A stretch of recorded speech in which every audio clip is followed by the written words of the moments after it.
Bienvenidos a los hermanos que se conectan todos los sábados para el estudio de este libro maravilloso, Primeros Escritos. El día de hoy vamos a analizar la sección 3, el capítulo 18, el ministerio de iniquidad. Les invito a inclinar sus rostros para orar, así tenemos la bendición de Dios en el estudio de esta palabra inspirada. Rogamos, Padre, primero que puedas perdonar nuestras faltas y ser aceptos ante tu presencia. Pedimos que nos puedas abrir el entendimiento para comprender las verdades de la Biblia y podamos guardarlas en el corazón y en la mente para ponerlas por obra. Por el nombre precioso del Señor Jesús. Amén. Pues bien, comencemos entonces este estudio tan importante. El ministerio de iniquidad. Siempre ha sido el proyecto de Satanás desviar la mente de la gente de Jesús hacia el hombre y destruir la responsabilidad individual. Satanás fracasó en su propósito cuando tentó al Hijo de Dios, pero tuvo un enorme éxito cuando se dirigió a los hombres caídos. El cristianismo se corrompió, los papas y los sacerdotes se arrogaron una posición exaltada y enseñaron a la gente que debían recurrir a ellos para el perdón de sus pecados, en vez de ir directamente a Cristo. Hoy, cuando es 26 de abril de 2025, el mundo venera al recién fallecido Papa y está expectante en la elección del próximo Papa. Un hombre que lo veneran cuando eso es pecado. En Éxodo 20 están los 10 mandamientos. Y el segundo mandamiento dice que no tendrás que arrodillarte ante ninguna imagen, ni tener ningún ídolo, ni en el cielo, ni en la tierra. Y el primer mandamiento dice, no tendrás dioses ajenos delante de mí. Tenemos también en la Biblia, en todas las cartas de Juan, que tenemos un solo intercesor entre Dios y el hombre, que es Jesucristo. No existe otro intercesor. Vicarius Filii Dei es esta frase que ocupan los papas. El representante de Cristo en la tierra, eso es blasfemia. El representante de Cristo aquí en la tierra es el Espíritu Santo. Jesús lo enseñó en el libro de Juan cuando habló que él dejaría a otro consolador y ese sería el Espíritu Santo. Son tres de la deidad, Padre, Hijo y Espíritu Santo. Él dejó la segunda persona de la deidad, que el Espíritu Santo, como representante de Jesús, no un papa. Jesús es la tercera persona de la deidad. Padre, Hijo y Espíritu Santo son Dios. Son omnipresente, omnisciente, omnisapiente, todopoderoso, todos lo saben y jamás fueron creados, son eternos. El concepto de eternidad es que no tiene principio ni fin. Ningún hombre puede tener la atribución de perdonar pecados ni ser intercesor entre Dios y el hombre. Eso es una blasfemia e herejía. La gente fue totalmente engañada. Se les enseñó que los papas y los sacerdotes eran los representantes de Cristo, cuando en realidad eran representantes de Satanás, y que todos los que se postraban ante ellos en realidad adoraban a Satanás. La gente pedía la Biblia, pero los sacerdotes consideraron peligroso dejar que los fieles la leyeran por sí mismos, por temor de que se ilustrasen y descubrieran los pecados de sus líderes. Se enseñó a la gente a recibir las palabras de esos engañadores como si proviniesen de la boca de Dios. Ejercían sobre la mente ese poder que solo Dios debe ejercer. Si algunos se atrevían a seguir sus propias convicciones, se encendía contra ellos el mismo odio que los judíos habían ejercido contra Jesús, y los que tenían autoridad se volvían sedientos de su sangre. Nunca podemos olvidar que en el periodo del 538 después de Cristo hasta el 1798, en donde hubo la unión de la Iglesia Católica con el Estado, era un poder político-religioso profetizado en el Apocalipsis 13 y Apocalipsis 17. Este poder mató 90 millones de personas solo por creer en la Biblia. porque la Iglesia Católica Apostólica Romana, que nació con Constantino en el siglo IV, no tiene nada que ver con la Biblia. Estaba profetizado este misterio de la iniquidad desde 2 Tesalonicenses 2, este misterio de la iniquidad que empezó con este Papa como cabeza de esta iglesia pagana religiosa. El Concilio de Trento en el año 1538 dijo que la Iglesia Católica estaba por sobre la Escritura. Eso es una blasfemia. Nada puede estar sobre la palabra de Dios.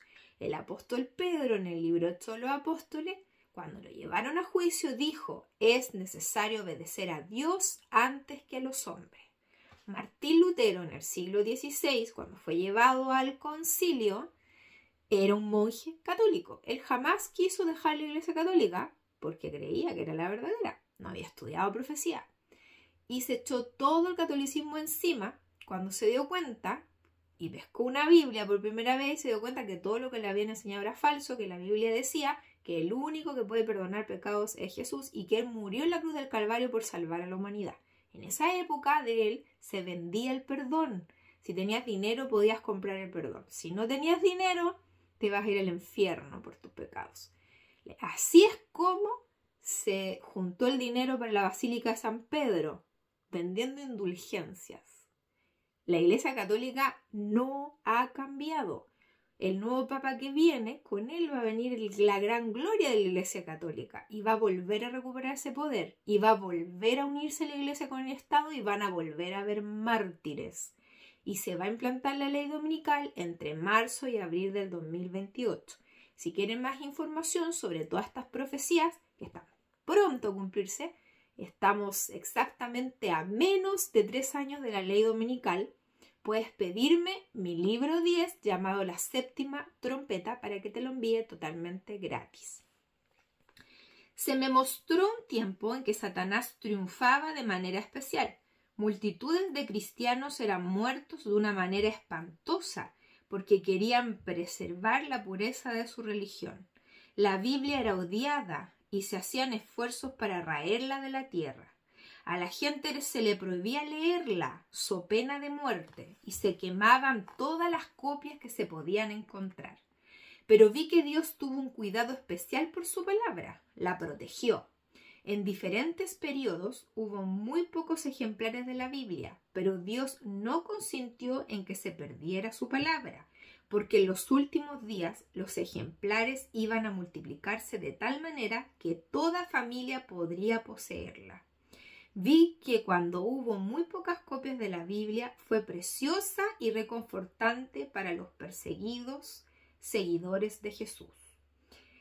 La leían de la manera más secreta y quienes tenían este exaltado privilegio sentían que habían tenido una entrevista con Dios, con su Hijo Jesús y con sus discípulos. Pero este bendito privilegio costó la vida de muchos de ellos. Si los descubrían, los mandaban al tajo del verdugo, que era un taco de madera sobre el cual se cortaba la cabeza de los condenados, a la hoguera o las mazmorras para morir de inanición. Hay horrores que la Iglesia Católica, muy pocos saben de esos horrores. Todo el mundo sabe que mató 90 millones de personas, torturados, pero ninguno de esos libros entrega detalles de las atrocidades que cometían los católicos con los cristianos. Dentro de esas atrocidades hay un libro que se llama Las huellas de nuestra sangre, que revela este tipo de atrocidades, como por ejemplo a las mujeres cristianas embarazadas le pegaban con palos en el abdomen para que abortaran esos niños y los perros comieran los niños. A ese nivel de maldad, de crueldad, llegaban los católicos por matar a aquellos que lo único que hacían era difundir la palabra de Dios. Millones y millones de personas murieron para que tú hoy en día puedas tener una Biblia. Si no hubiera sido por ellos, tú no tendrías idea de la Biblia. Y el mundo estaría sumido en la oscuridad todavía, no se hubieran desarrollado la ciencia. Recuerda que mataron al que dijo que era la Tierra la que giraba alrededor del Sol. Mataron a ese científico. Nunca creció la ciencia por la Iglesia Católica, que quería mantener a la gente en ignorancia. cuando empezaron a haber muchas Biblias, se liberó también el conocimiento humano y crecieron las ciencias. Todo lo que hoy dicen los científicos está cambiando. Por eso hay más científicos creacionistas ahora que evolucionistas. Porque se dieron cuenta que detrás de la ideología de Darwin hay una mano satánica que creó una teoría que es sin base, demasiado argumentativa, pero ninguna evidencia, absolutamente ninguna. Hoy en día tenemos la genética y gracias a la genética se ha podido estudiar el ADN mitocondrial, que solo se hereda por el óvulo de la madre. Y se ha podido datar que el mundo no es más antiguo que 8.000 años, gracias a la genética. La genética y la geología son las ciencias aliadas del creacionismo. Por eso hoy en día la mayoría de los científicos es creacionista. Si la iglesia hubiese permanecido pura y firme, Satanás no habría podido engañarla ni inducirla a pisotear la ley de Dios. En ese plan descarado, Satanás ataca directamente el fundamento del gobierno de Dios en el cielo y en la tierra. Por su rebelión fue expulsado del cielo. Después de rebelarse y con el fin de salvarse, quiso que Dios cambiase su ley. Pero se le dijo ante toda la hueste celestial que la ley de Dios era inalterable. Satanás sabe que si puede causar que otros violen la ley de Dios, los ha ganado para su causa, porque todo transgresor de esa ley debe morir. La ley de Dios es el fundamento de su gobierno, por eso Satanás la ataca tanto. Por eso es muy grave que el mundo evangélico diga que los 10 mandamientos fueron clavados en la cruz del Calvario, porque eso echa por tierra el sacrificio de Cristo en la cruz del Calvario. Sin ley no hay pecado, porque por la ley es el conocimiento del pecado.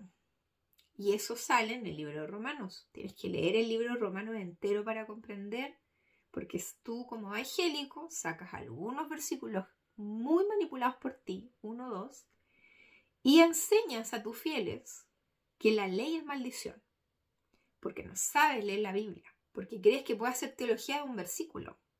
Debes leer el libro completo. Y sobre todo, queda más bien explicado, porque el tema es que Pablo lo entienden los eruditos. Los evangélicos, como estudian tan poco en la Biblia, se confunden enormemente con Pablo, porque no les da la capacidad intelectual para entenderlo. Pero pueden leer libros más fáciles, como el libro de Santiago, que es un libro de solo 5 capítulos, que está en la Biblia, en el Nuevo Testamento, en donde dice, muéstrame tu fe por tus obras. El capítulo 2, hay un versículo muy importante, dice que si alguno ofende en un punto de la ley, se hace culpable de todos, validando los 10 mandamientos y mostrando que ninguno fue abolido. Eso es más fácil de comprender para un evangélico. Puede empezar por ahí, pedir sabiduría a Dios para que Dios le dé inteligencia espiritual para poder entender lo que no comprende. Satanás decidió aún ir más lejos. Dijo a sus ángeles que algunos tendrían tanto celo por la ley de Dios que no podrían ser atrapados en esa trampa. Los 10 mandamientos eran tan explícitos que muchos creían que todavía seguían vigentes y por tanto solo debía tratar de corromper uno de los mandamientos. Así que indujo a su representante a intentar cambiar el 4.º mandamiento, o sábado, y así alterar el único de los 10 que nos lleva a ver al Dios verdadero. Muy inteligente estrategia de Satanás, porque de toda la ley sabemos que es muy lógica. De hecho, una persona que jamás ha estado en la civilización, que no sabe leer, que usan taparrabos y viven en esas tribus del África más recóndita o del Amazonas, sabe que matar es malo, sabe que mentir es malo, sabe que robar es malo, sabe que hay que honrar padre y madre, sabe que no hay que codiciar nada, sabe que no hay que hablar contra el prójimo falso testimonio. Le cuestan los 4 primeros que tienen que ver con Dios. Pero nada en la mente humana le dice que tiene que guardar un día de reposo. Por eso lo hace un mandamiento tan especial. Por eso Ezequiel 20:20 dice que es la señal del pueblo verdadero. Por eso el pueblo verdadero guarda los 10 mandamientos, según está claramente explicado en Apocalipsis 12:14. Apocalipsis 12:17 y Apocalipsis 19:10. Por ello lo vamos a guardar en la eternidad, como nos enseña Isaías 58. La Biblia es muy clara y el sábado es el corazón de la ley. Es un mandamiento que será el muro de separación entre los de Dios y Satanás. Por eso la ley dominical es la marca de la bestia, porque el domingo es la marca de la bestia, así como el sábado es la marca de Dios. No lo digo yo, lo dicen los católicos. Ellos establecieron que el domingo es su marca.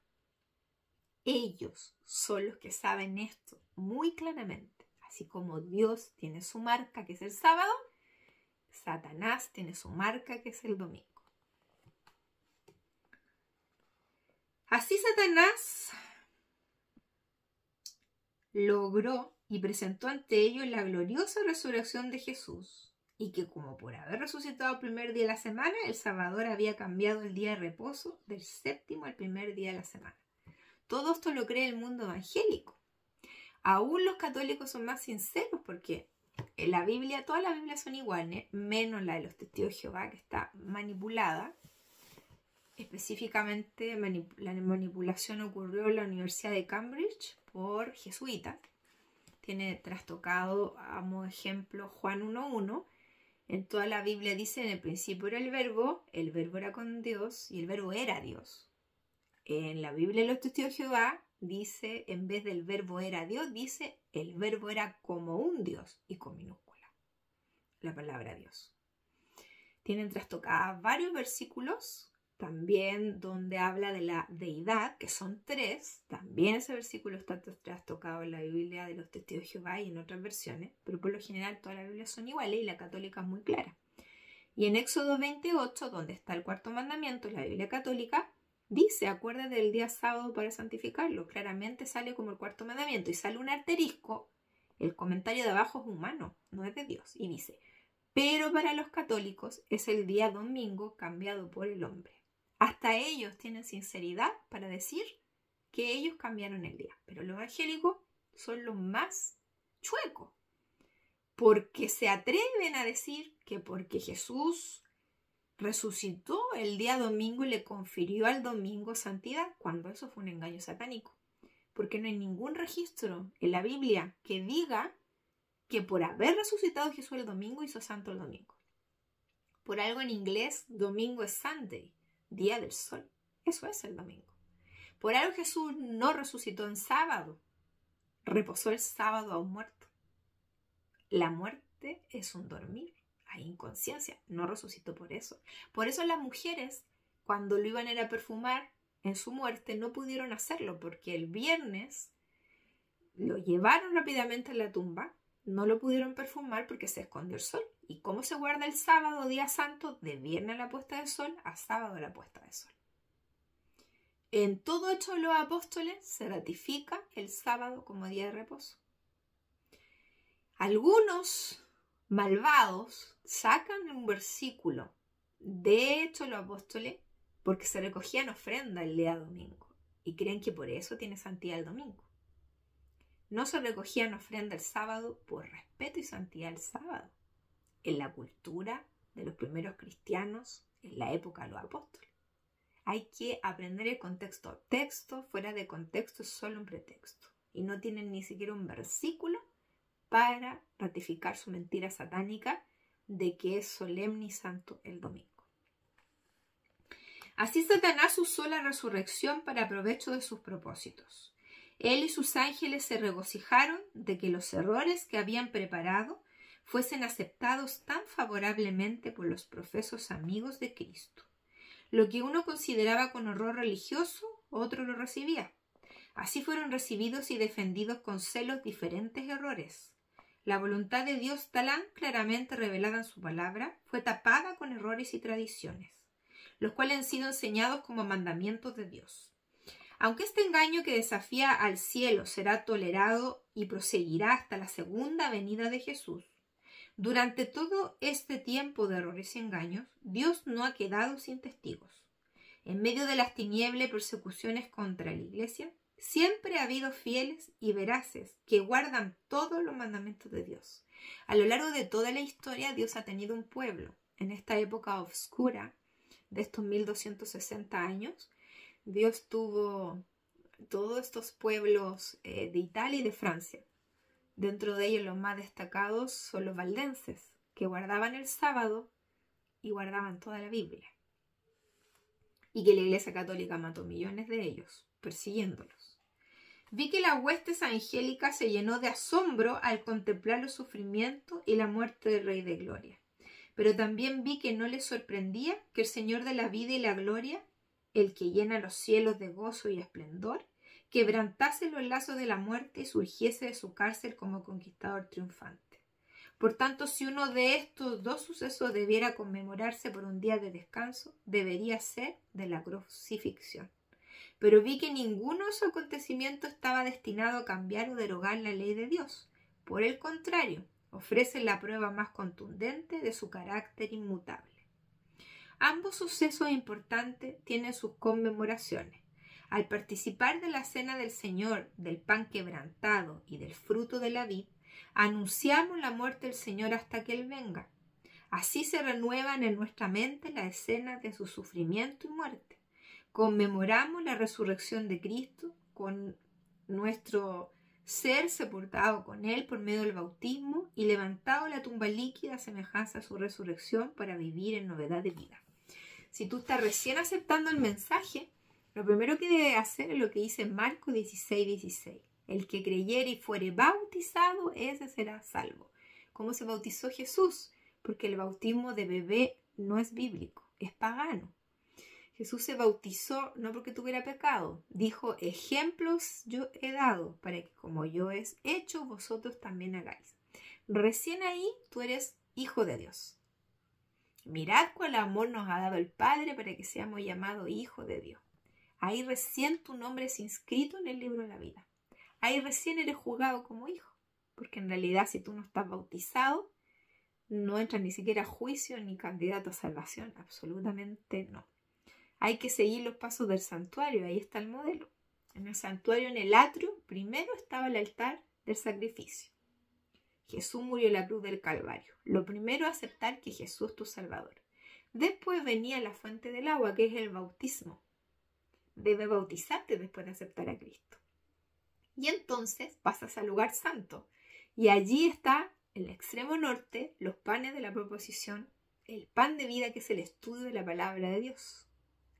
Después al frente, en el sur, estaba el candelabro con 7 brazos, que es el Espíritu Santo, actuando en tu vida, mejorando tu carácter y guiándote hacia los frutos del Espíritu: gozo, paz, paciencia, benignidad, bondad, mansedumbre, templanza. Junto con la oración, que está delante del velo, que separa del lugar santísimo. El incienso, que representa las oraciones. Ahí está la vida de fe, la triada. Estudio la Biblia, oración, Espíritu Santo. Para, con la gracia de Cristo, poder guardar la ley que está en el lugar santísimo, en el arca del pacto. El santuario es el plan de salvación. Te invito, si no estás bautizado, a poder hacerlo. En la iglesia verdadera, hasta el momento la iglesia adventista del séptimo día, con toda su imperfección, es la única que guarda la Biblia completa. Sabemos que no hay perfección, pero son los valdenses de esta época oscura. Debes de ir al lugar correcto si quieres salvación. Sigamos. Se me mostró que la ley de Dios permanecerá firme por siempre y existirá en la tierra nueva por toda la eternidad. Cuando en la creación se echaron los cimientos de la tierra, los hijos de Dios contemplaron admirados la obra del Creador, y la hueste celestial prorrumpió en exclamaciones de júbilo. Entonces se echaron los cimientos del sábado. Después de los 6 días de la creación, Dios reposó el séptimo día de toda la obra que había hecho y bendijo el séptimo día y lo santificó, porque en dicho día había reposado de toda su obra.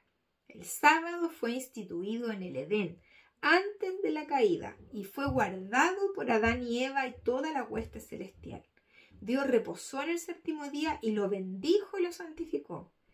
Es antes de los judíos porque los judíos nacen con Abraham y el sábado es desde el Edén. Génesis 2:3. Bendecido, santificado y guardado por Dios. triple santo.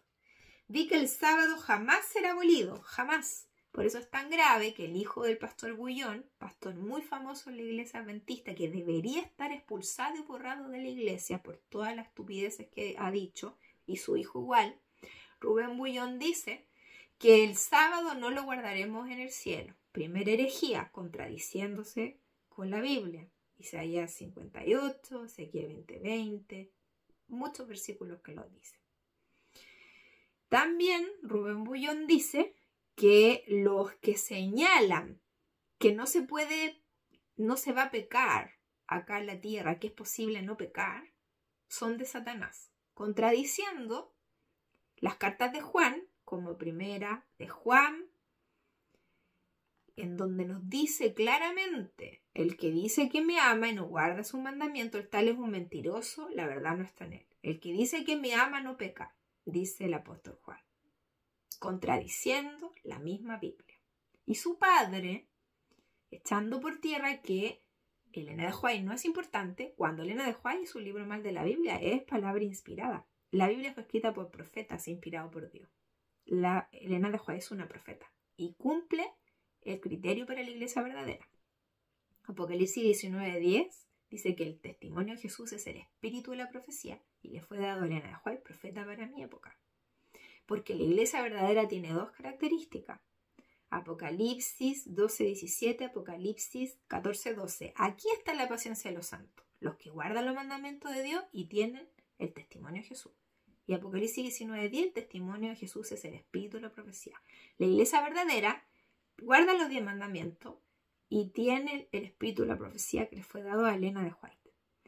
Si el pastor Bullón minimiza a Elena de White, está minimizando la palabra inspirada. Se atrevió a decir en uno de sus sermones que la iglesia adventista igual se hubiese podido formar sin Elena de White, cosa que es mentira, porque en 1863 se formó la denominación adventista, que nació con el movimiento milerita en 1844. Cada una de las doctrinas de la iglesia adventista fue comprobada y ratificada por Elena de White a través de sus visiones dadas por Dios directamente. Ellos estudiaban la Biblia y le preguntaban a Elena de White si Dios aprobaba lo que ellos habían estudiado.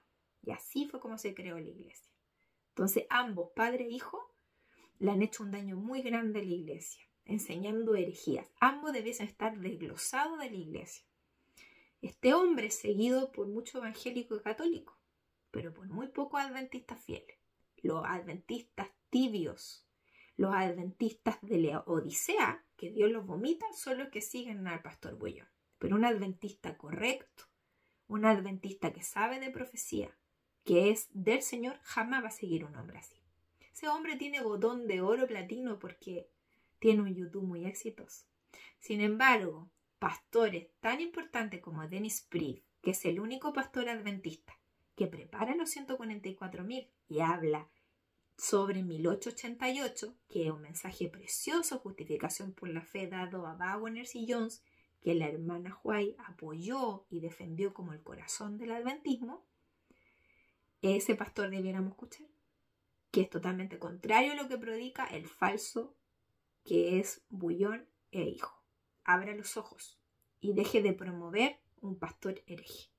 Yo principalmente creo que es un jesuita infiltrado, que es una pieza importante de la iglesia católica para desmoronar la iglesia de Dios, porque la única iglesia que Satanás odia es la iglesia adventista del séptimo día. Tenemos pastores muy fieles que sí hacen el trabajo, como Doug Bachelot con Amazing Fact, como el pastor Bourne, el pastor Walter Bate, el pastor Dennis Priest, que sí son pastores consagrados y que están predicando lo que se viene en la ley dominical y preparando al pueblo adventista. Y muchos otros pastores locales que están haciendo su trabajo. Pero ya basta de ser liviano con este tipo de pastores. Vemos a Ted Wilson predicando correctamente, pero es como que Latinoamérica siempre marcando el punto negro con este pastor peruano que le ha hecho tanto daño al adventismo. Ojalá el pastor Ted Wilson, como representante de la iglesia adventista, pudiese hacer algo para echar a este hombre de la iglesia. Pero es muy grave el daño que le ha hecho a la iglesia y nadie hace nada. Bueno, no esperemos que alguien haga nada, porque como lo advirtió Jesús, el trigo y la cizaña crecerán juntos hasta la gran cosecha. Vendrá la gran cosecha y será entre marzo y abril de 2028, donde con la ley dominical a nivel mundial se acabará el tiempo para el pueblo de Dios. Los adventistas ya no tendrán más oportunidad para arrepentirse. La oportunidad queda para el mundo. El mundo puede arrepentirse hasta la caída de la primera plaga, el fin de la gracia para el mundo alrededor de 2030. Pero los adventistas tienen menos de 3 años para ponerse al día con el Señor. Estamos en el juicio de los vivos desde el 2001. Pida el libro que le dije, La Séptima Trompeta, ahí están explicadas todas las profecías actuales. Para ir terminando, se me mostró que la ley de Dios permanecerá por la eternidad. Cuando en la creación se echaron los cimientos, eso ya lo leí. Aquí termino con esto. Vi que el sábado jamás será abolido, sino que los santos redimidos y toda la cuesta angélica lo observarán en honor del gran Creador por toda la eternidad. Debe ser la delicia de nosotros, santo, como dice Isaías 58, si retrajeres del sábado tu pie, de hacer tu voluntad mi día santo, y lo llamares delicia santo, glorioso de Jehová, y lo venerares. Imagínense cuánto santo el sábado, y lo venerares, no andando en tus propios caminos, ni buscando tu voluntad, ni hablando tu propia palabra, entonces te deleitarás en Jehová, y yo te haré subir sobre las alturas de la tierra, y te daré a comer la heredad de Jacob tu padre, porque la boca de Jehová lo ha hablado. El sábado es santo, es justo, es bueno, es un mandamiento, es el corazón de la ley, se guardará por la eternidad. Maranata 2031.